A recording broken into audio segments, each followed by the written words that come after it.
परम पावन, परम आराध्य, प्रातः स्मरणीय आचार्य श्री महाश्रमण जी के चरणों में सत सत नमन करते हुए हम आज का सत्र शुरू कर रहे हैं।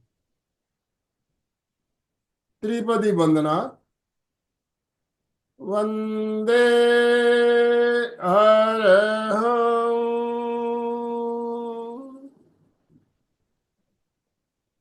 वंदे गुरुवरं।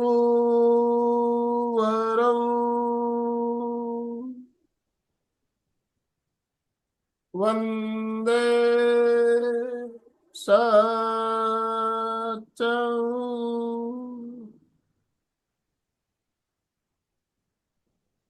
सभी साधक साधिकाओं को जय जिनेन्द्र, सुप्रभात, गुड मॉर्निंग, ओम अरहम। बंधुओं और बहनों, एक बहुत ही शानदार श्रृंखला चक्र विज्ञान पर आधारित हमारी चल रही है काफी दिनों से। और जाने माने योगाचार्य भरत भाई गुप्ता हमारा मार्गदर्शन कर रहे हैं। हमने सभी चक्रों के बारे में जानते हुए आखिरी चक्र सहस्रार चक्र के बारे में पिछले सप्ताह जाना था। इस सप्ताह भी हम उसी चक्र पर और आगे जानेंगे। और आप सभी से निवेदन, अपने अपने पहले वीडियो ऑन कीजिए प्लीज। सबसे निवेदन, अपने अपने वीडियो ऑन कीजिए। काफी भाई बहनों के वीडियो अभी भी ऑफ आ रहे हैं। सबसे वीडियो ऑफ, वीडियो ऑन कीजिए प्लीज। और दोनों हाथ ऊपर करते हुए भरत भाई का स्वागत ओम आरंभ के साथ। भरत भाई, आपका बहुत बहुत स्वागत, बहुत बहुत अभिनंदन। आपसे निवेदन, आप आज का सत्र शुरू करें। चक्र विज्ञान के बारे में जो हमें बहुत ही शानदार जानकारी मिल रही है, हमारे लिए बहुत ही उपयोगी साबित होने वाली है। और अभी जो चक्र के बारे में हम आज बात कर रहे हैं, हम सातवां चक्र नीचे से एक एक चक्र करते हुए ऊपर आए। तो इस चक्र के बारे में आज अगर पूरा हमारा नॉलेज पूरा कंप्लीट हो जाता है तो हम चाहेंगे एक सेशन और रखेंगे, पूरा समरी, सातों चक्रों की समरी के ऊपर एक चक्र। और अगर आवश्यकता हुई तो एक की जगह दो भी रखा जा सकता है। तो आप लोग अपनी जिज्ञासा जो भी हो नोट डाउन करके रखें, आखिरी में प्रश्नोत्तर के रूप में। और आप लोगों को ये चक्र विज्ञान की श्रृंखला कैसी लगी, इसके बारे में आप अपने फीडबैक भी जरूर दीजिएगा। और ज़्यादा से ज़्यादा भाई बहनों के साथ इन वीडियो को शेयर करेंगे तो जो भाई बहन हमारे साथ नहीं जुड़ पाए उन्हें भी जानकारी मिलेगी, लाभान्वित होंगे। और अभी हमारे साथ हमारी कोऑर्डिनेटर अलका जी सांकला भी जुड़ चुकी है। मैं अलका जी 1 मिनट के लिए आपको अनम्यूट ऑप्शन दे रहा हूँ, प्लीज अपने आप को अनम्यूट कीजिए और भरत भाई का स्वागत करते हुए उन्हें इनवाइट कीजिए प्लीज। सुस्वागतम। स्वागत है। Good morning, very very good morning. चलिए एक बार रिफ्रेश हो जाइए, रिलैक्स। ओम अरहम, ओम अरहम, ओम अरहम। सभी ऊर्जा के साथ में आगे का सेशन सुनना है। तो सभी को नम्र निवेदन, पहले तो वीडियो ऑन कीजिए जो भी ऑफ है।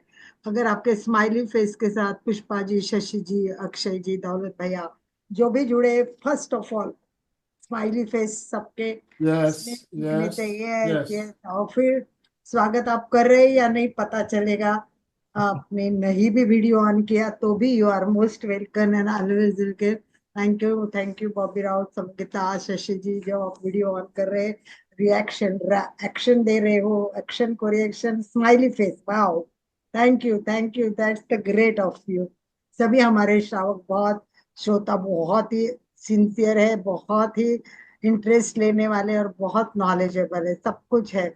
और ऐसे लोगों का एक ग्रुप बनना भी एक बहुत बड़ी बात है भरत भाई। और उसमें ऐसे वक्ता मिलना कि जिनका नॉलेज इतना जबरदस्त है और इस एज में पीएचडी करते हुए दुनिया को दिखा सकते कि क्या कर सकता है योग। उनके चेहरे पे तेज भी देख लीजिए आप। तो वही सब होता है कि जो हमारे जीवन में आए हम भी अच्छे बने और आगे बने और बड़े। मधु जी इतने उत्साह से इतने प्रॉब्लम्स में भी जुड़ती है और कुछ ना कुछ करने की कोशिश करती है। यही हमारे सारे जितने लोग जुड़े उनके हर एक की अपनी विशेषता है, खुद की एक विशेषता है। और इन्हीं विशेषताओं के कारण ये जो हमारा एमपी के हो, कल्याणम हो, सब कुछ डिफरेंट बन गया है। ये आई थिंक कि मैं अगर ये कहूँ कि देश में ऐसे कोई चैनल इतने पावरफुल नहीं चल रहे कि जितने हमारे, मतलब सबके अपने पावर होती है, परंतु इसकी पावर कुछ अलग ही है। इसका कारण एक है कि हमारे तीनों बातें बहुत सुंदर है। एक तो आनंद भाई जी का डिवोशन, उसके लिए जो मिला है वो, और आप जैसे भरत भाई जैसे एक एक से बढ़कर एक ऐसे वक्ता मिल रहे हैं, सेकंड, और थर्ड ये ऐसी सारे लोगों की पार्टी हमारी जो सुनने के लिए उत्सुक रहते हैं, कागज पेन लेके बैठते हैं, प्रश्न पूछते हैं और जुड़ते हैं। तो सभी का मैं एमपी के और कल्याणम की तरफ से सहर्ष सुस्वागतम स्वागत करती हूँ। और समय ना वेस्ट करते हुए mike hand over to Bharat. Om Arham, Om Arham Bharat भाई। ओ मरहम। अ, अलका बहन, आपको बहुत बहुत धन्यवाद।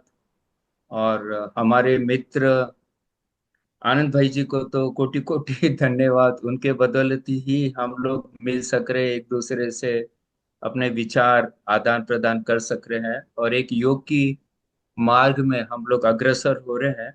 और आज का जो विषय है वो है आज्ञा चक्र। जिससे मैंने पिछले सेशन में बताया था कि 6 चक्रों पे हम अपने गुरु के आशीर्वाद से, ईश्वर के आशीर्वाद से और हमारे कर्मों से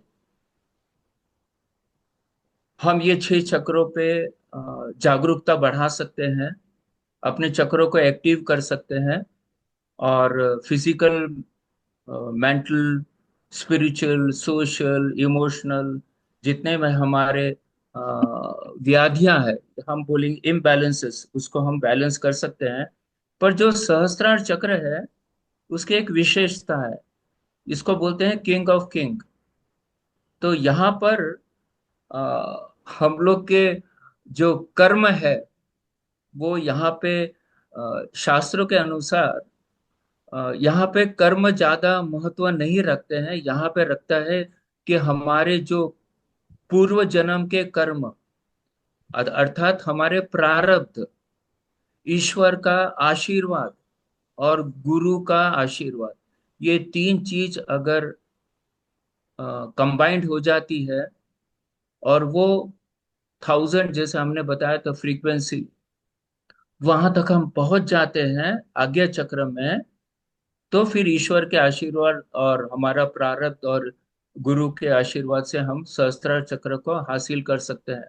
आपने देखा होगा कि करोड़ों करोड़ों लोगों में कोई तो एक संत हो जाते हैं जो यहाँ सहस्त्रार चक्र में पहुंच जाते हैं। हम्म? तो इसके लिए बहुत हमें सात्विक कर्म करना पड़ेगा इस जन्म में, ताकि एटलीस्ट हम लोग ये जन्म में कोई कुछ चक्रों का शक्ति द्वारा, मीन्स कुंडलिनी शक्ति द्वारा हम भेदन कर सके और वो चक्रों को जागरूक करते हुए अपनी जर्नी आगे रखे। हो सकता है कि हमारे अगले जन्मों में हम सभी के जो भी जुड़े हैं कि उनको वो सिद्धियां प्राप्त हो जाए जिससे वो आगे की जर्नी का भेदन शक्ति द्वारा कर सके। और धीरे धीरे भेदन करते हुए चक्रों की अ, जो विभूतियां हैं उसको प्राप्त करते हुए हम जब सहस्त्रार चक्र तक पहुंच जाते हैं, तो जैसे कि हमारे शास्त्रों में कहा गया है, कुंडलिनी विज्ञान में कहा गया है कि यहाँ पे शक्ति अर्थात पार्वती, अभी नवरात्र चल रही है, ये शक्ति जब ऊपर जाके हमारे शिव से मिल जाती है तो फिर हमें ये जो सहस्त्रार चक्र है उसका हमें विभूतियां प्राप्त होती है। और ये ऐसा चक्र है कि जहाँ पे अगर आपको वो चक्र की सिद्धि, विभूति प्राप्त हो जाए, तो हम ज्यादा समय तक इस संसार में, या अर्थात ये स्थूल रूप शरीर में हम ज्यादा देर नहीं रख सकते, नहीं रह सकते हैं। इसके बारे में रामकृष्ण परमहंस का बहुत अच्छा उदाहरण है, वो हम उसके द्वारा समझेंगे।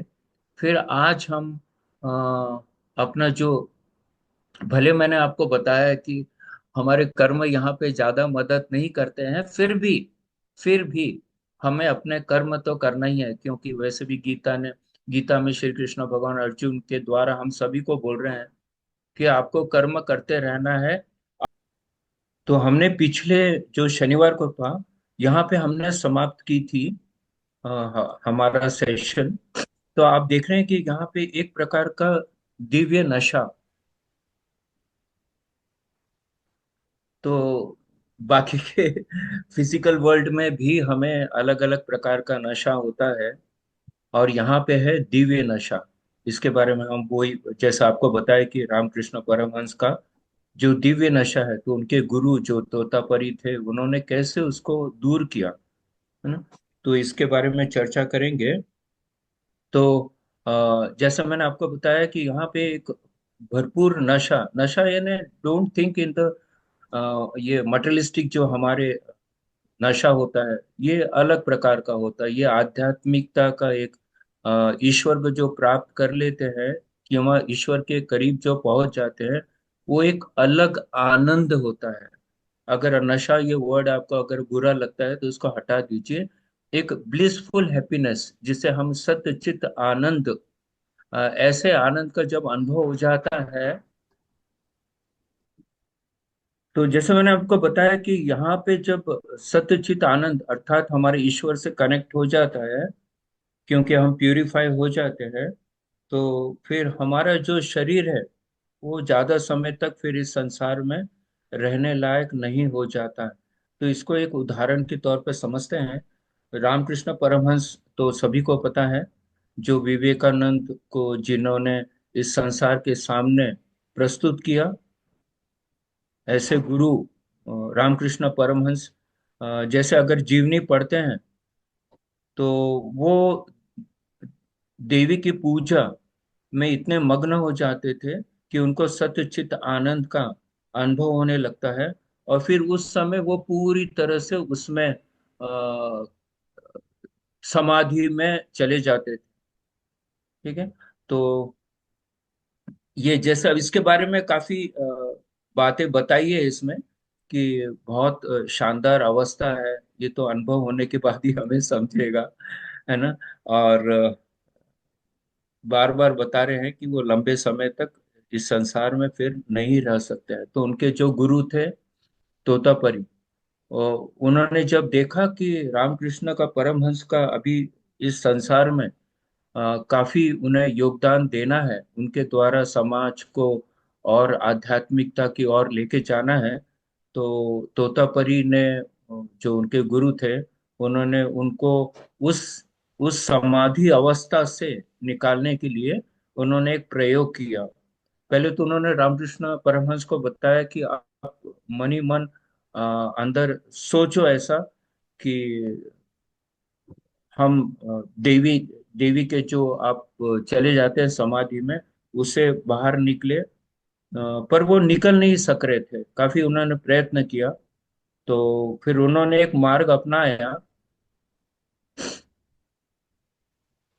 तो वो बता रहे हैं कि ऐसे समय पे क्या होता है कि मनुष्य का जो काम है, जो कर्म है, वो नहीं कर सकता ऐसी स्थिति में। पूरी तरह से वो अ, उसमें ही लिप्त रहते हैं। जैसे हम लोग ने और उदाहरण के तौर पे शिरडी के साईं बाबा, है ना, गजानंद महाराज, शेगांव वगैरह जो है, उनके उनके भी आप आखिरी आखिरी का समय देखिए कि वो भी पूरी तरह से अपने समाधि में सच्चित आनंद में लिप्त होते थे। उनको कोई सुध बुध नहीं रहती थी, खान पान, है ना, कपड़ों उपड़ों के रहने होने की बिल्कुल सुध बुध नहीं। तो ऐसी अवस्था में फिर अच्छा कार्य नहीं होता है। फिर भी जितने भी संत महापुरुष है उन्होंने अच्छे कार्य किए हैं। तो बता रहे हैं कि कैसे उन्होंने उनको बाहर निकाला। तो यानी और भी बता रहे हैं कि भौतिक और अभौतिक के बीच में, यानी फिजिकल वर्ल्ड और स्पिरिचुअल वर्ल्ड के बीच में ये एक धुंधली दुनिया है, समझने के लिए ये बताया गया है। और और यहाँ पे क्या किया फिर तोतापरी ने, उनका जब वो बहुत समाधि में चले गए थे, तो वहां से निकालने के लिए उन्होंने एक बॉटल, कांच की बॉटल थी, उसको तोड़ा, और वो कांच से यहाँ पे एक चीरा मारा उनके मस्तिष्क पे। तो तो उनको फिर से वो वापस इस वर्ल्ड में, इस दुनिया में वापस आ गए। और फिर उनको उसके बाद में फिर वैसा जो पहले उनको जो एक प्रकार का नशा हो जाता था, हम बोल सकते हैं, या सत्यचित आनंद या ईश्वर के काली देवी के इसमें चले जाते थे वो।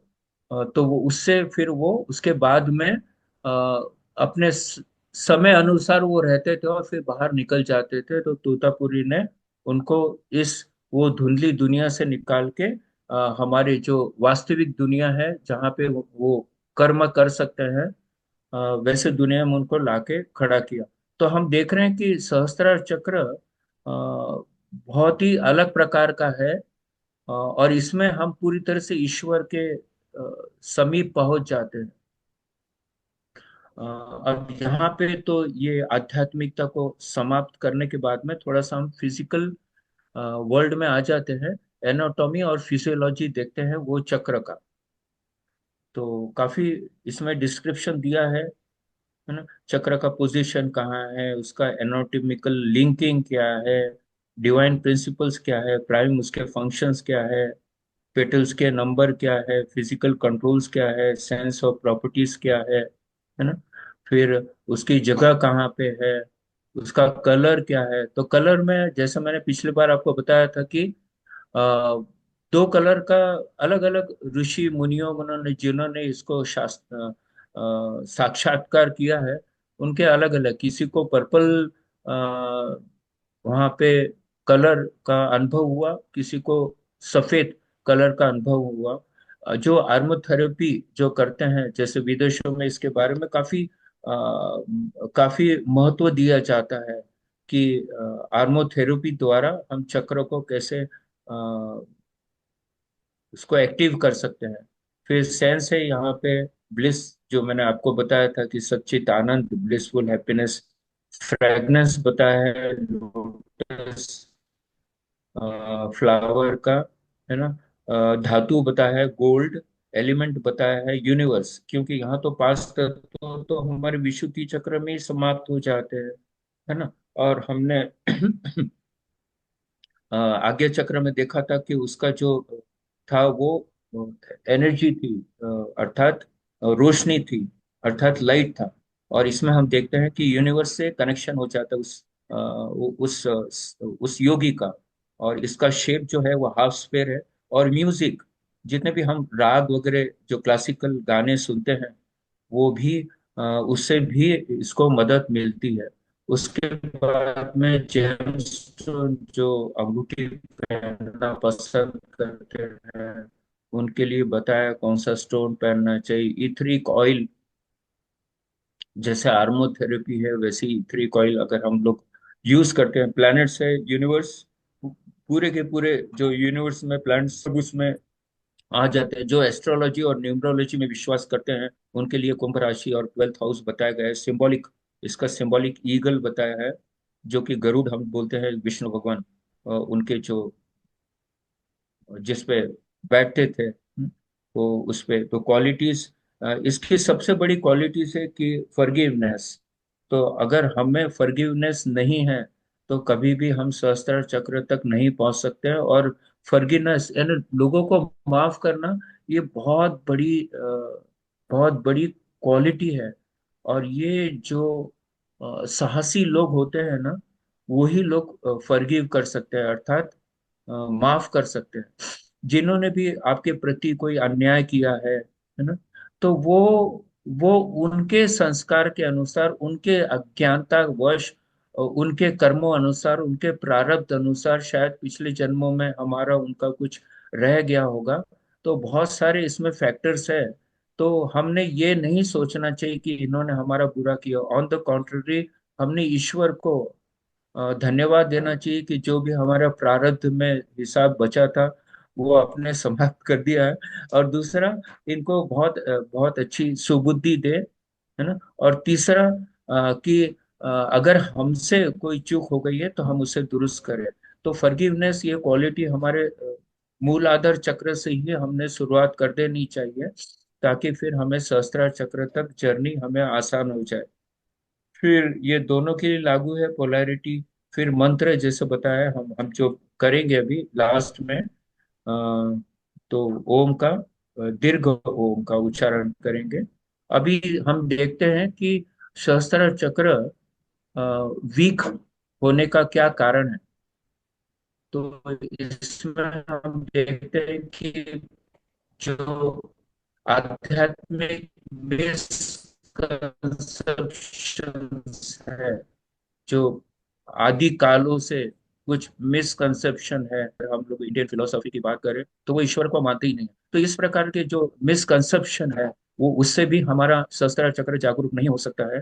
अगर हम ग्राउंडेड नहीं है, अर्थात हम हवा में हरदम उड़ते रहते हैं, बड़े बड़े ख्यालात करते हैं, कर्म वगैरह नहीं करते हैं, तो भी नहीं होगा। फिर इग्नोरेंस, अज्ञानता सबसे बड़ा क्लेश का, जैसा महर्षि पतंजलि ने बताया कि क्लेश का जो कारण है वो पांच है, पर अज्ञानता सबसे उसमें महत्वपूर्ण है। फिर अगर हमें किसी ने श्राप दिया है, ये कुछ लोग विश्वास करते होंगे, कुछ लोग नहीं करते होंगे, पर आप अगर किसी की मन और आत्मा को दुखाते हैं, तो उनके जो अंदर से निगेटिव वाइब्रेशंस जो निकलते हैं आपके तरफ, वो एक प्रकार के माइक्रो लेवल पे ये कर्स है। कर्स यानी श्राप। पहले के जमाने में हम सुनते थे ना, अलग अलग पुराणों में या इस अलग अलग ग्रंथों में, महाभारत रामायण वगैरह में, तो जब कोई किसी को तकलीफ देता तो श्राप वो देते थे। तो ये आजकल भी वो है, हम उसको विश्वास नहीं करते हैं, इसलिए बोलते हैं किसी की हिंसा मत करो। यानी वाचिक, मानसिक, शारीरिक, कार्मिक वगैरह कोई भी प्रकार से हमें किसके बारे में बुरा सोचना ही नहीं है। अगर आप किसी को तकलीफ देंगे तो नेचुरली उनके आत्मा से जो माइक्रो कर्सेस मिलेंगे, वो धीरे धीरे आपके अंदर एक्यूमुलेट रहते होते होंगे। जब काफी एक्यूमुलेट हो जाते हैं, तो फिर हमें उसके दुष्प्रभाव हमारी लाइफ में आना चालू हो जाते हैं। तो कृपया करके हमें किसी से भी द्वेष नहीं रखना है। सब सब ईश्वर के संतान है। सब सब भगवान से प्रार्थना करना चाहिए, सबको खुश रख। ठीक है। फिर क्लेशस जो मैंने अभी आपको बताया। फिर अटैचमेंट, अगर बहुत ज्यादा हमारा अटैचमेंट है, आज हम देखते हैं कि हम इसको बोल सकते हैं कि एक प्रकार से हम एडिक्ट भी हो रहे हैं, है ना। परिवार से, अपने कर्मों से, है ना। ये सब कंट्रोवर्शियल बता रहा हूं मैं आपको। फिर बहुत सारे लोगों को आदत होती है जिससे थोड़ा सा नशा होता है। जैसे हमारा जो पेय पीते हैं हम लोग, क्या बोलना चाहिए, इवन चाय, फिर कॉफी, है ना। फिर कुछ ड्रिंक्स लेते हैं हम लोग, तंबाकू का सेवन करते हैं, है ना। ये सब चीजें से भी एक प्रकार का अटैचमेंट बन जाता है। तो ये सब चीजों से, परिवार से भी, क्यों ये स्टेट में आपको पहुंचना है, तो ये जो संसार हमें दिखता है ना, पूरा प्रकृति, वो उससे दूर हटना है। और आत्मा आत्मा को आत्मा को ही खुद को मानना है, तभी हम ये इसमें पदार्पण कर सकते हैं, अन्य अथवा नहीं। फिर लैक ऑफ ट्रस्ट, विश्वास ना होना, है ना। आजकल वही है ना, हमारे मटेरियलिस्टिक वर्ल्ड में यही हो रहा है कि हम विश्वास नहीं करते हैं। आजकल का विज्ञान यह है कि बाप दाखो नहीं तो श्राद्ध कर, अर्थात पिताजी दिखाओ नहीं तो श्राद्ध करो। हम हर चीज को एक्सपेरिमेंट के तौर पे जो रिसर्च होती है उस पर विश्वास रखते हैं। पर अभी भी जो मॉडर्न मेडिकल साइंस है, या अभी जो जितने भी रिसर्च हो रहे हैं, एक जन बोलता है ये ठीक है तो दूसरा बोलता है वो ठीक है। अभी भी हम लोग वो निष्कर्ष पे नहीं पहुंचे हैं। हमें बहुत कभी कभी बुरा लगता है कि जो हमारे 5,000 साल पहले जो हमारे ऋषि मुनियों ने इतने रिसर्च किए थे, इतने शोध लगाए थे, और जो उसके कंक्लूजन आए थे, उन्होंने उनके शास्त्रों में, उनके ग्रंथों में लिख के रखा है। हम उस पर विश्वास इसलिए नहीं कर रहे कि आजकल का हम मटेरियलिस्टिक, सब सब मटेरियलिस्टिक के दृष्टि से देखते हैं। जो दिख रहा है उसको हम, जैसे आत्मा नहीं दिख रही तो नहीं मानते, भगवान नहीं दिख रहे तो नहीं मानते। फिर हवा नहीं दिख रही है और उसको उसको कैसे मानते हैं फिर, है ना। तो ये सब चीजें हैं, सब कंट्रोवर्शियल है।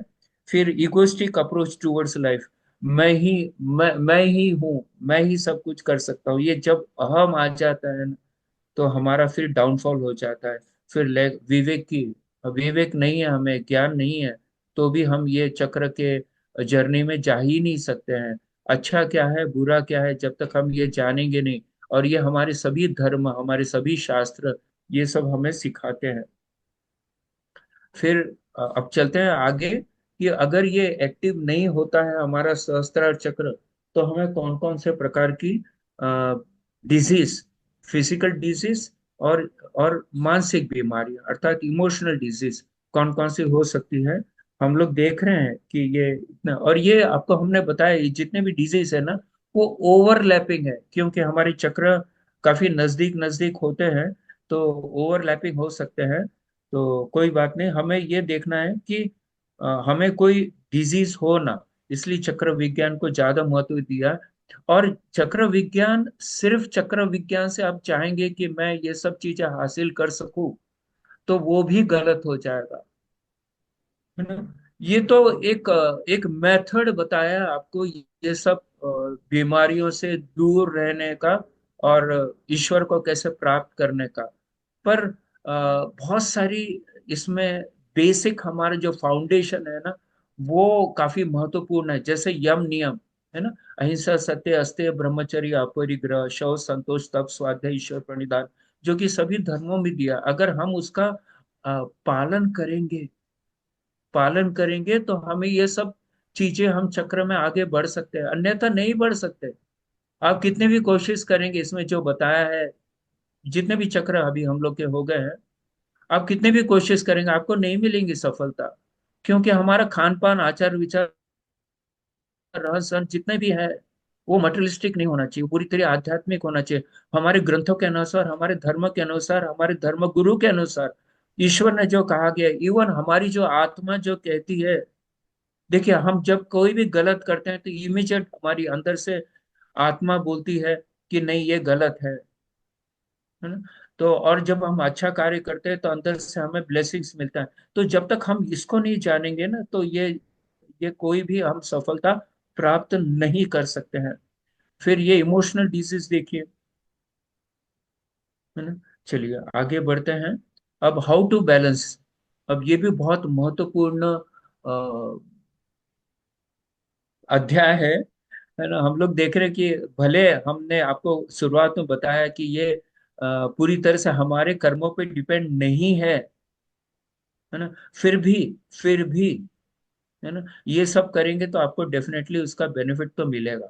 अब सिलेक्टेड योग प्रैक्टिसेस, जैसा हमारा सहस्त्रार चक्र है, उसको अगर हमें जागरूक करना है, तो हमें कौन से आसन करना चाहिए, कौन से बंध लगाना चाहिए, ज्ञान कौन सी मुद्रा में रहना चाहिए। तो यहाँ ज्ञान मुद्रा आपको सभी को पता है, अभी तो बार बार बताने की जरूरत नहीं है। इसके पीछे भी जो मुद्रा का, आप अगर वीडियो हमारे पुराने देखेंगे, तो उसमें ये सबके बार बताया है कि मुद्रा को, हस्त मुद्रा की बात कर रहा हूँ, ठीक है। फिर प्राणायाम, प्राणायाम के बारे में आपको कुछ एक नई चीज कुछ आपको आज पता चलने वाली है, शायद कुछ लोगों को पता भी होगी, है ना। फिर ओम का मेडिटेशन, है ना। फिर यहाँ यहाँ पे मैंने आपको बताया, जैसे कि हम हृदय चक्र, अनाहत चक्र के जैसे ऊपर पहुंचते हैं, तो ये चीजें ज्यादा महत्वपूर्ण हो जाती है। भजन, कीर्तन, है ना, डिवोशनल सॉन्ग्स, ये काफी है, क्योंकि जैसे हम लोग ने देखा है कि सारे ग म प ध नी, है ना, ये हमारे एक एक चक्रों से कैसे रिलेटेड है।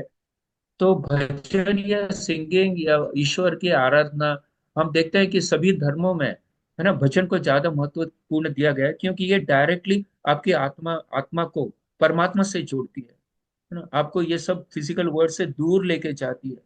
तो यहाँ पे ये ज्यादा महत्वपूर्ण है। और any other are beneficial of this chakra, और भी बाकी के जो ज्ञान वर्धक कुछ बातें हैं, उसके बारे में बताया। हाँ, इसके बारे में बता रहा था कि हम जैसे बोलते हैं अष्टांग योग, है ना। तो जैसे यम नियम आसन प्राणायाम, वो तो बोलते हैं बहिरंग अंग, है ना, ये जो हमारे हाथ में है। फिर होता है प्रत्याहार, धारणा, ध्यान। खैर प्रत्याहार भी हम चेक कर सकते हैं, जैसे पैथोलॉजिकल लैब में हम चेक करते हैं, है ना, कि क्या स्टेटस है हमारे खून का या अंदर के ऑर्गन्स का। वैसे यम नियम आसन प्राणायाम, अगर इसका अभ्यास आपका अच्छा है तो आप देख सकते हैं प्रत्याहार के द्वारा कि आप विषय से कैसे डिटैच हो सकते हैं। हमारे विषय तो है, हमारी जो ज्ञान इंद्रियां है, यही तो हमें विषय की ओर लेके जाती है ना। तो इसको हम कैसे रोक सकते हैं, कैसे डिटैच कर सकते हैं, ये प्रत्याहार। और फिर धारणा ध्यान समाधि, वो अंतरंग योग कहा गया है। अर्थात ये हमारे हाथ में नहीं है। जैसे हम एक बीज लगाते हैं, उसका पौधा होता है, उसका वृक्ष होता है, उसके बाद में जो फल लगते हैं, वो ये है धारणा ध्यान समाधि। ये हमारे हाथ में नहीं है। तो देखते हैं वो धारणा क्या है। तो अगर आप 12 सेकंड तक कोई भी विषय, स्थूल रहे सूक्ष्म रहे, अगर 12 सेकंड वही वही ऑब्जेक्ट पर अगर आप ध्यान लगा सके, एकाग्र एकाग्र कर सके, तो आप बोल सकते हैं कि मेरी धारणा हो रही है। और ध्यान, ध्यान के बारे में कैसे चेक करेंगे? 12 into 12, यानी 144 सेकंड तक अगर आप कोई विषय पर, कोई भी विषय, अगर कंटिन्यूस उस पे आपका दूसरा मन, दूसरा विचार आती ही नहीं है, 100%, वो आप ही बता सकते हैं, और कोई दूसरा व्यक्ति बता नहीं सकता है। ठीक है। अगर 144 सेकंड, अर्थात कितना हुआ गया, 2 मिनट 20 सेकंड, है ना। तो ये अगर आप एक ही विषय पे अगर लगा सकते हैं तो आप बोल सकते हैं आप ध्यान कर सकते हो, क्वालिफाई हो गए आप ध्यान करने के। उसके ऊपर आप कितना भी समय फिर लगाओ। और अगर समाधि आपको प्राप्त करना है ना, तो जो ध्यान है उसको अगर आपने 20736 सेकेंड्स, उसको अगर मिनट में कन्वर्ट कर सकते हैं, अगर डिवाइड करेंगे 60 और 60 से डिवाइड करेंगे तो आवर्स में भी आ जाएगा। तो उतने समय तक अगर आप एक ही विषय पे अगर ध्यान लगा सके, इतने सेकंड्स तक, तो आप सचमुच समाधि प्राप्त करने लायक क्वालिफाई हो जाते हैं। तो आप लोग सोचिए, है ना, कि हम लोग कहाँ पर है, कौन से स्टेटस पे है। ये भी शास्त्रों में इसके बारे में जानकारी दी गई है ना। बहुत अच्छा मुझे एक जानकारी मिली है, तो मैंने बोला कि इसके माध्यम से आप लोग को बता सकूं। और आप लोग भी इसको काफी शेयर कीजिए, है ना। और बताइए कि कैसे हम चेक कर सकते हैं। जैसे थर्मामीटर से हमारा टेम्परेचर पता चल जाता है ना। फिर डायबिटीज में शुगर कितनी है वो पता चल जाता है सब इंस्ट्रूमेंट से। तो ये हमारा आध्यात्मिक इंस्ट्रूमेंट है, ऐसा आप सोचिए, है ना। बहुत अच्छी जानकारी है। तो कृपया इसको स्क्रीनशॉट भी ले लेंगे और शेयर करेंगे। और रिकॉर्डिंग तो आपको मिलने वाली है। अब चलते हैं हम आसन की ओर। तो ये अलग अलग प्रकार के देख रहे हैं, चाइल्ड पोज वगैरह अलग अलग प्रकार के होते हैं, है ना। तो देख रहे हैं कि हमारा सहस्त्रार चक्र, अर्थात हमारे अंदर जो ब्रह्मरंध्र है ना, एकदम सेंटर में ब्रेन के सूक्ष्म शरीर में, वहां से अमृत का रिसाव होते रहता है। सभी को नहीं होता है। जो आध्यात्मिकता से जुड़े हैं, जो रोज अपना आध्यात्मिक अभ्यास करते हैं, है ना, जैसे आसन हो गया, प्राणायाम हो गया, है ना, ध्यान हो गया, ऐसे जो अभ्यास करते हैं और अपने आप को बहुत पवित्र रखने की कोशिश करिए, खान पान आचार विचार रहन सहन के इसके, तो ऐसे लोग को फिर वहां से अमृत भी टपकता है। और जो कौन सा बताया था मैंने मुद्रा, खिचड़ी मुद्रा द्वारा हम फिर जीभ को वहां टच करते हैं और फिर वो ग्रहण करते हैं। वो भी बहुत अच्छा एक मार्ग है समाधि को प्राप्त करने का। सुप्त वज्रासन द्वारा प्राप्त कर सकते हैं, गोमुख आसन द्वारा, है ना। यहाँ पे चित्र कुछ आपको गलत मैसेज दे सकते हैं। कुछ जो ध्यानात्मक आसन है उसमें हमें अपना आंख बंद रखनी है ना, और हमें श्वास की ओर ध्यान देना है। हम कुछ मंत्रों का भी उस समय जप कर सकते हैं और ईश्वर की आराधना कर सकते हैं। अगर ऐसी स्थिति है आपकी, तो जितने भी मैं आपको आसन बता रहा हूँ उसके बेनिफिट मिलेंगे। इसमें क्या हो रहा है, जैसे लेडी का आप देखो कि उसकी आंखें खुली है। जब हमारी आंखें खुले रहती है तो जो भी हमें दिखता है उसमें फिर हमारे उधर हमारी ज्ञान इंद्रियां वो विषय से कनेक्ट हो जाती है। तो कैसे फिर हम आसन के जो बेनिफिट्स है ना, अभी जितने भी हम आसन करते हैं ना, आप सोचो वो फिजिकल एक्सरसाइज है।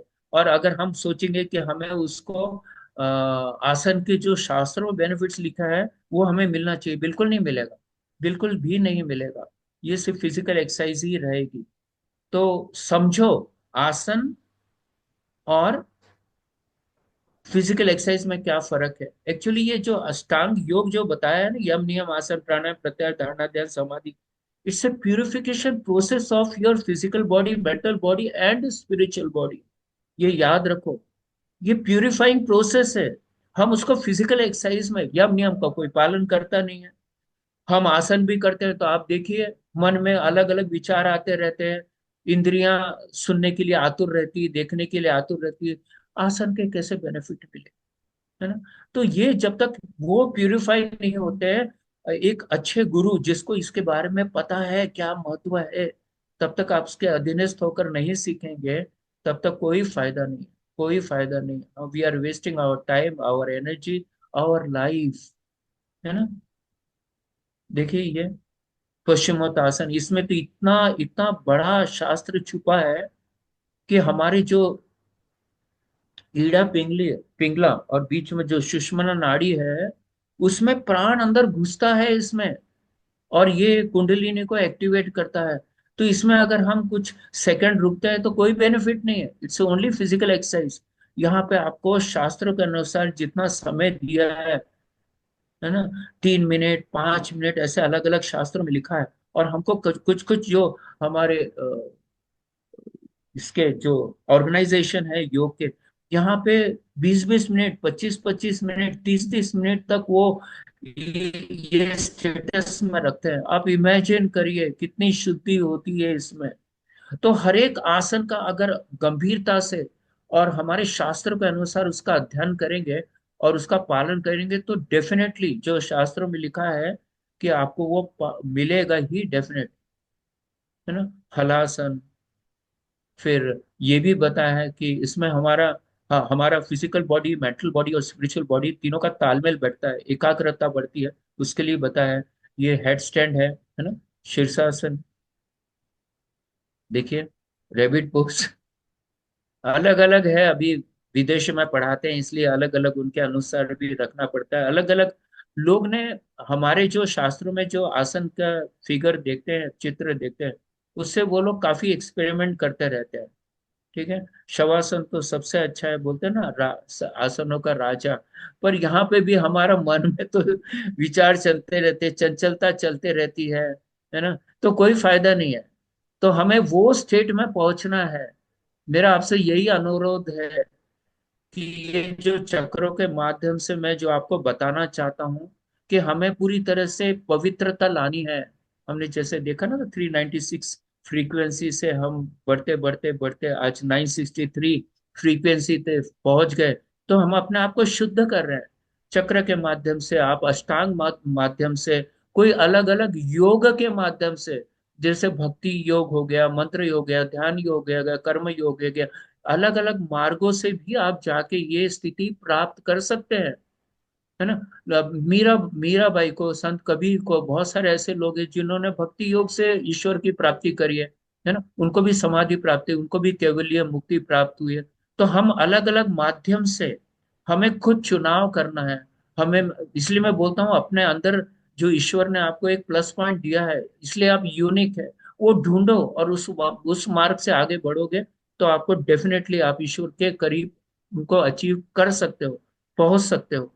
ठीक है, ये सब मकरासन अलग अलग है। तो ये अनुलोम विलोम तो बहुत प्रचलित है। इसको हम बोल सकते हैं कि नाड़ी शोधन, जैसे 72,000 हमारी जो एनर्जी चैनल्स है, जो अदृश्य चैनल्स है, जो हमें ऊर्जा देती है ना, वो भी ब्लॉक हो जाती है। तो नाड़ी शोधन प्राणायाम कहा गया है इसको। हमारे ब्रेन के दो पार्ट है, लेफ्ट हेमिस्फीयर राइट हेमिस्फीयर, दोनों का कोऑर्डिनेशन, वो तो फिजिकल वर्ल्ड के हिसाब से है। पर हमारी जो अंदर ब्रह्मरंध्र है, हमारा जो सहस्त्रार चक्र है, हमारे जो आज्ञा चक्र है, वो उसको काफी विकसित करते हैं। काफी इसके बारे में बहुत डिटेल में इसके बारे में शास्त्रों में लिखा गया है, पर हम लोग के पास में इतना भी समय नहीं है कि हम लोग ये सब चीजों पे, तो अनुलोम विलोम भी करते हैं तो पूरे हमारे, देखो, हमारा श्वास की ओर ध्यान जाता है क्या, बहुत सारी, जैसे मैंने आपको बताया चेक, है ना, 12 सेकेंड, 144 सेकेंड्स वगैरह वगैरह वगैरह, तो इसमें चेक करो, है ना, तो हम समझेंगे, बताए ये ऑल्टरनेट कौन सा हमने मुद्रा स्थापित करना चाहिए, तो इसमें लोटस मुद्रा, है ना, सहस्त्रार चक्र की मुद्रा है, फिर इसमें नमस्ते मुद्रा, इसलिए आजकल हमारे पूरे हम देखते हैं कि पूरे संसार भर में ये नमस्ते जो मुद्रा है ना, इसका काफी फॉलोअर्स बढ़ते जा रहे हैं, क्योंकि ये नमस्ते मुद्रा आपके हृदय को, आप कभी इंटरनेट पे देखना है इसके क्या क्या बेनिफिट्स है, आपको बहुत बहुत बहुत बेनिफिट्स मिलेंगे। सबसे बड़ी बात तो आपको आत्मा प्यूरिफाई करता है, आपका मन प्यूरिफाई करता है, एक समर्पण की भावना आती है, एक मैत्री की भावना आती है, एक त्याग की भावना आती है, एक मित्रता की भावना आती है, बहुत बहुत इसके बेनिफिट्स है। मुद्रा में आप देखेंगे जूने जो मुद्रा है उसमें ये आपको पता चलेगा, ठीक है। कभी अगर रिवीजन करना है तो फिर से हम लोग मुद्रा के बारे में रिवाइज्ड मुद्रा सेशन एक स्टार्ट कर सकते हैं, ठीक है। फिर फूड, कौन कौन से फूड, अब ये फूड पे ऐसा है कि ये जो चक्र है ना, ये प्यूरिफाई चक्र है, तो इसमें शुद्ध हवा, शुद्ध पानी, शुद्ध फल, शुद्ध अन्न, शुद्ध विचार, शुद्ध माहौल, ये सब बहुत जरूरी है। आप सोचिए कि हम इस संसार में रहते हैं, जो घर में रहते हैं, जो परिवार में रहते हैं, जो समाज में रहते हैं, क्या यहाँ पे प्यूरिफिकेशन है क्या लोगों का, तो हमें कैसे वहां तक पहुंच सकते हैं। इसलिए तो लोग पहले के जमाने में घर दार छोड़ देते थे और जंगल में आश्रम में जाके रहते थे, जहाँ पे सभी चीज प्योर मिलती थी। अभी तो जंगल में भी जाएंगे तो इम्प्योरिटी आपको छोड़ती नहीं है, सही है ना, बिल्कुल नहीं छोड़ती है। तो जितने भी, अब वो कलर उलर का छोड़ दीजिए, जितना भी आप सात्विक, फ्रेश एयर, है ना, फ्रेश वाटर, सनलाइट, आजकल सनलाइट कहाँ लेते हैं हम, अपने शरीर पे लेते हैं, है ना, सूरज उग जाता है, जो जो हमारी विटामिन डी को फायदेमंद है, ऐसे समय तो हम सोए रहते हैं, तो कैसे आपको मिलेगा, है ना। पहले के जमाने में देखिए हमारे जो पूर्वज थे, सुबह उठते थे, सनलाइट में बैठते थे और तेल की मॉलिश करते थे, तो उनको कभी भी कोई घुटने की तकलीफ नहीं होती थी, कमर की तकलीफ। आप जितना प्रकृति से दूर जाएंगे ना, उतना हमें हमको भोगना पड़ेगा ये सब, इसके जो प्रकृति के जो है ना, तो अ, ठीक है, फिर अलग विषय पे चले आएंगे, वहां नहीं जाएंगे। फिर मेडिटेशन जो हम करने वाले हैं, और योग, अलग अलग प्रकार के मैंने जो आपको बताया है उसके बारे में, अभी कुछ असेंशियल ऑयल्स है इसके बारे में। पर ये सब शॉर्टकट आप मत इस्तेमाल करना, अपने आप को प्यूरिफाई करो। ये तो आपको थोड़ा सा जैसे बोलते हैं ना एक्यूप्रेशर, तो कुछ लोग बोलते हैं हम वो अष्टांग योग नहीं करेंगे, तो वही हरे कृष्णा बोलते हैं, है ना, बच्चे बच्चे अच्छे संस्कार है उनके, ठीक है। आगे बढ़ते हैं हम लोग। फिर अलग अलग चीजें बताया कि हम लोग ने गार्लिक, जिंजर, इलायची, कोकोनट, ये हम लोग के किचन में रहता है, इसका इस्तेमाल करना चाहिए। फिर हाँ, ये भी बहुत अच्छा है, फास्टिंग, है ना, सभी धर्मों में फास्टिंग का बहुत महत्व दिया गया है, कि अगर हम फूड नहीं लेते हैं तो ये हमारे फिजिकल बॉडी को प्योर करता है, ठीक है। पर जब हम विदाउट वाटर भी रहते हैं, है ना, तो ये हमारा मन और आत्मा को प्योर करता है, ठीक है। तो कोशिश हो, अब मैंने बता दिया, इसका मतलब ये नहीं है हमारी शक्ति अनुसार, क्योंकि हमारी शारीरिक शक्ति भी देखना है कि हम वो कर सकते हैं कि नहीं। पर बोलते हैं कि हमारा विल पावर अगर स्ट्रांग है तो बहुत सारे, जैसे जैन धर्मों में हमने देखा है कि कितने कुछ, अभी वो तो अलका बहन और रान भाई जी आप लोग बता सकेंगे, कि पर हमने तो जहाँ पे हम रहते थे पहले, तो एक हम जैन परिवार के में ही रहते थे, उनके साथ ही था, तो वो 5-5 दिन, 5-5 दिन बिना पानी के रहते, बिना पानी के, आप सोचो, तो यही हम है कि हमारी आत्मा को प्योर, अगर मन को प्योर करना है, ठीक है, तो ये सब चीजें जरूरी है। और अल्कलाइन फूड, हम जो भी भोजन करते हैं वो सब क्या है, हमारा हमारा एसिडिक फूड है। जैसे रोटी ले लो वो एसिड है, दाल ले लो वो एसिड है, सब्जी जो हम तेल मसाला वापरते हैं वो एसिड है, चावल है वो एसिड है, जितने भी हम पदार्थ खाते हैं सब एसिड है। तो एसिड रहेगा तो हमारा मन भी विचलित रहेगा, शरीर में नाना प्रकार की बीमारियां रहेगी। इसलिए बोलते हैं फल का वापर करो, है ना, सलाद खाओ, जो कच्ची चीजें है ना उसके बारे में, फिर ये अपने स्प्राउटेड जो धान्य है उसको खाना है।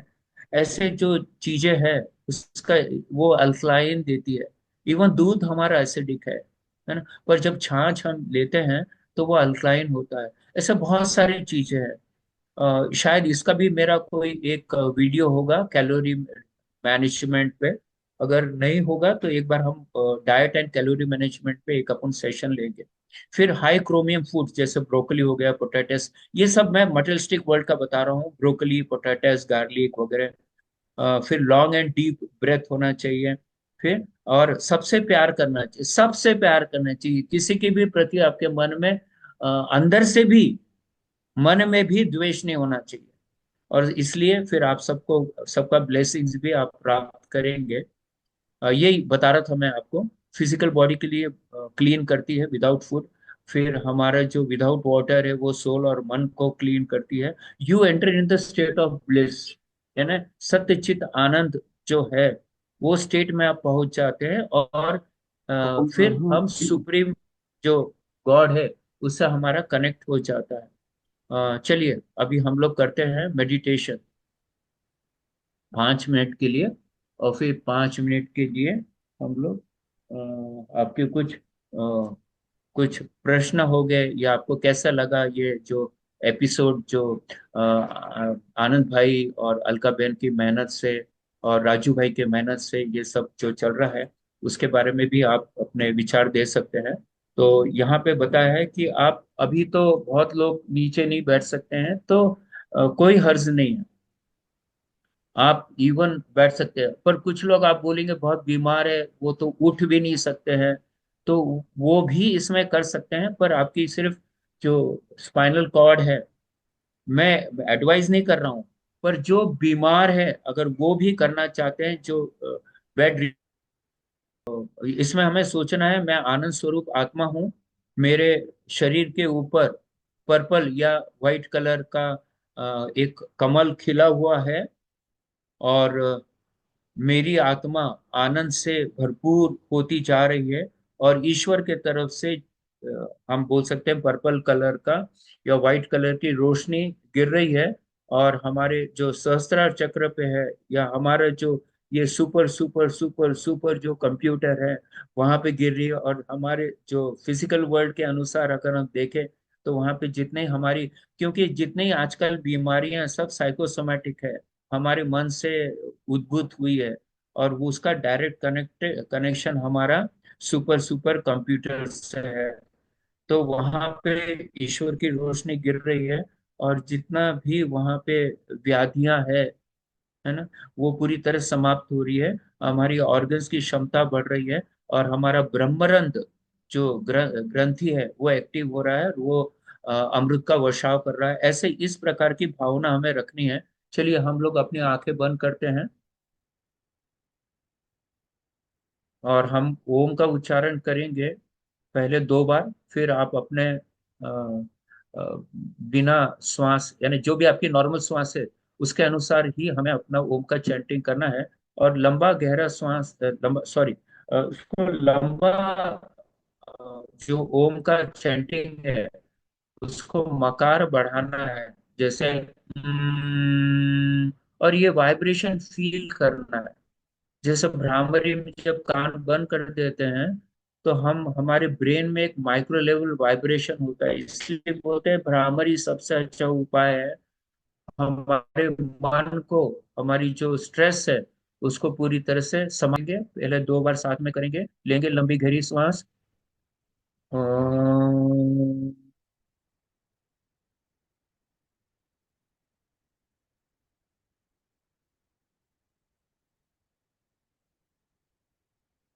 फिर से लेंगे लंबी गहरी सांस।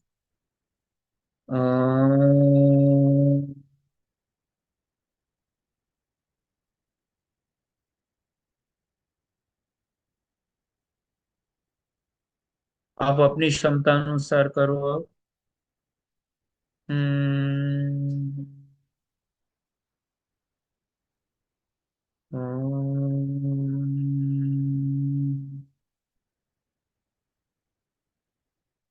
हम्म,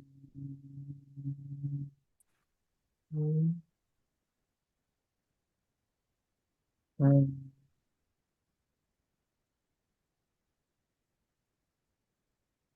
हमारा मणिपुर चक्र, हृदय चक्र, उसमें से अ और उ का उच्चारण विशुद्धि से म कर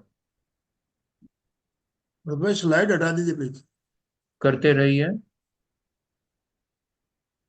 देखिए यहाँ पे वो अनुभूति आपको इसलिए नहीं आएगी कि अगर ज्यादा समय तक हम लोग करेंगे तो डेफिनेटली सबको वो कलर भी दिखने लगेंगे और उनको अलग अलग प्रकार की अनुभूतियां मिलेगी। पर क्योंकि ये समय बहुत सीमित होता है, तो यहाँ पे सिर्फ मैं यही बता सकता हूँ कि आप घर में इसका अभ्यास करोगे तो ही बेनिफिट मिलेगा, है ना। तो ये प्रीचिंग नहीं है, ये टीचिंग है। तो मैं ये खुद भी अभ्यास करता हूँ और आप लोग को हर बार बोलता हूँ कि आप भी इसका अभ्यास करो। और जितने लोग भी जुड़े हैं, मेरा पूरा विश्वास है कि आप लोग इसका अभ्यास करते ही है। तो यहाँ पर हमारे सेशन को यहीं पे विराम देते हैं। और अगर आपके कुछ विचार होंगे इस चक्र के उस एपिसोड के बारे में, तो आप जरूर से अपने विचार विमर्श कर सकते हैं। आ, हम लोग सभी लोग बोलते हैं बहुत अच्छा है, बहुत अच्छा है।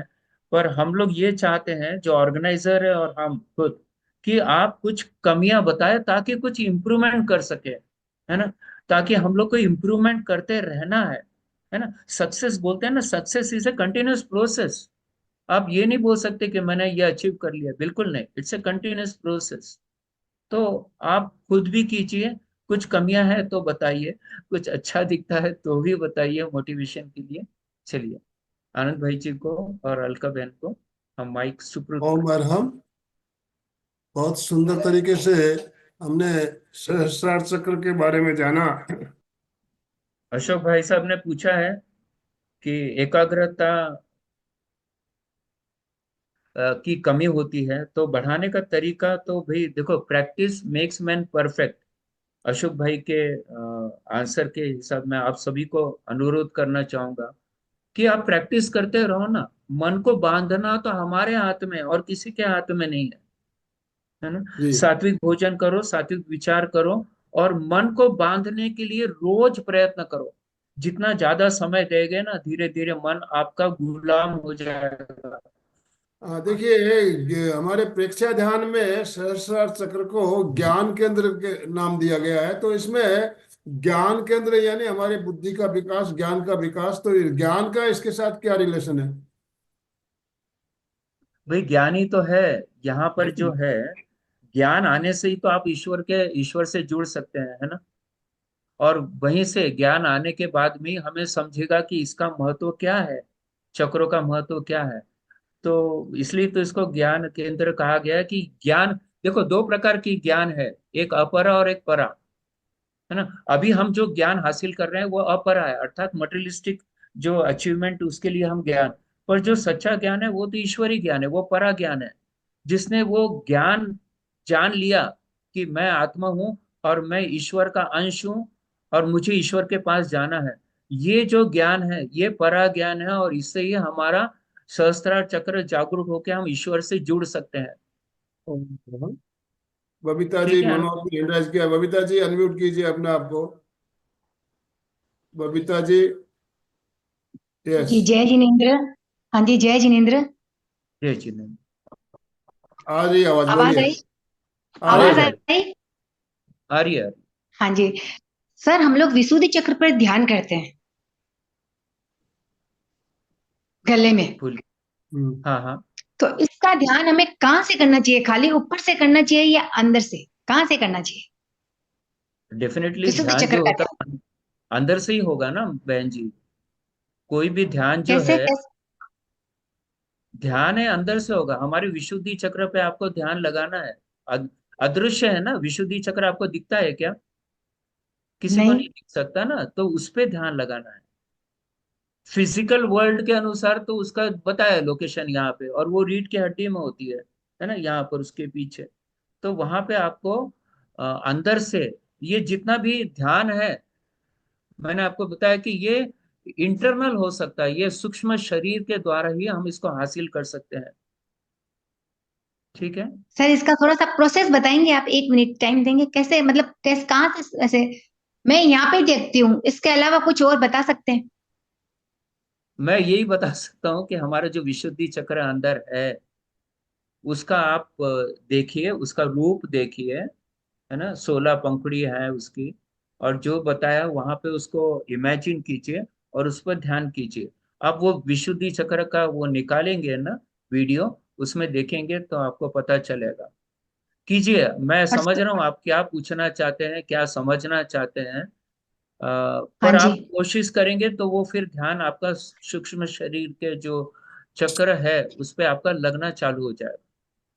थैंक यू सर, कोशिश। बहुत बहुत धन्यवाद, आभार आपका, थैंक यू सर। बहुत बहुत। जय देखिए जिनेन्द्र। बबीता जी, हमारे प्रेक्षया ध्यान में जो हम चक्र, हमारे चैतन्य केंद्र प्रेक्षया जो करते हैं, चैतन्य केंद्र प्रेक्षया जो करवाया जाता है, वो यही है, चक्रों पे है उसको देखना, फील करना।